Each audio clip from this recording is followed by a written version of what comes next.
السلام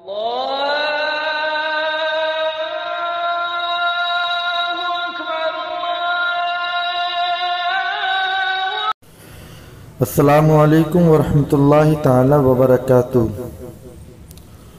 محترم سامعین و ناظرین، آج چند روز کے بعد پھر سے اپنے چینل پر حاضر ہوا ہوں ایک مسئلہ لے کر۔ 2-3 روز سے حاضر نہیں ہو پا رہا تھا کسی وجہ سے، لیکن آج پھر سے ایک مسئلہ لے کر آیا ہوں۔ چونکہ بقرعید بہت قریب ہے اور بقرعید کے تعلق سے روزانہ کافی مسائل آ رہے ہیں، لیکن وقت نہیں مل پا رہا ہے کہ سب کا ایک ساتھ جواب دوں۔ لیکن آج سے انشاءاللہ روزانہ کوشش کروں گا اور بقرعید کے جتنے بھی مسائل ہیں آپ تک پہنچانے کی کوشش کروں گا۔ آج کا مسئلہ ہے کہ جس جانور کے سینگ نہ ہو اس کی قربانی جائز ہے یا نہیں۔ اکثر عمومی طور پہ لوگ یہ مسئلہ نہیں جانتے ہیں، اور جو بیچارے نہیں جانتے ہیں تو وہ جن کی سینگ نہیں ہوتی ہے ان جانور کو بھی خرید لیتے ہیں، اور جنہیں معلوم ہوتا ہے وہ تو اس سے گریز کرتے ہیں، پرہیز کرتے ہیں اور دیکھ لیتے ہیں جانور خریدتے وقت۔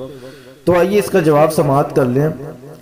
سب سے پہلے آپ دیکھیں کہ جس جانور کی پیدائشی سینگ نہ ہو، یعنی جس وقت وہ پیدا ہوا تھا، اگر اس کی سینگ اسی وقت سے نہیں ہے، یعنی پیدا ہوتے ہی سینگ نہیں تھی اس کی، تب تو اس کی قربانی جائز ہے۔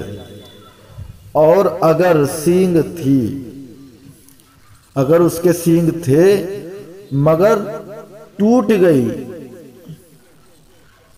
گئی، اب ٹوٹنے سے مطلب یہ ہے کہ جڑ سے ختم ہو گئی، یعنی سینگ کی شروعات جہاں سے ہوتی ہے اگر وہ وہیں سے ٹوٹ گئی تب تو اس کی قربانی ناجائز ہے۔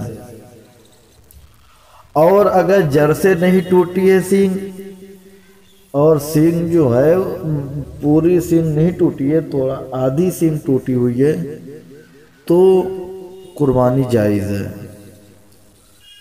حوالے کے طور پہ آپ بحر شریعت حصہ نمبر 3 صفحہ نمبر 340 پر دیکھ سکتے ہیں۔ اللہ تعالیٰ کی بارگاہ میں دعا گو ہیں کہ پروردگار عالم امت مسلمہ کے تمام افراد کو مسائل دینیہ صحیح سیکھنے کی توفیق رفیق عطا فرمائے، اور ہندوستان کے اس پرفتن ماحول میں مومنین کی حفاظت فرمائے۔ آمین آمین ثم آمین۔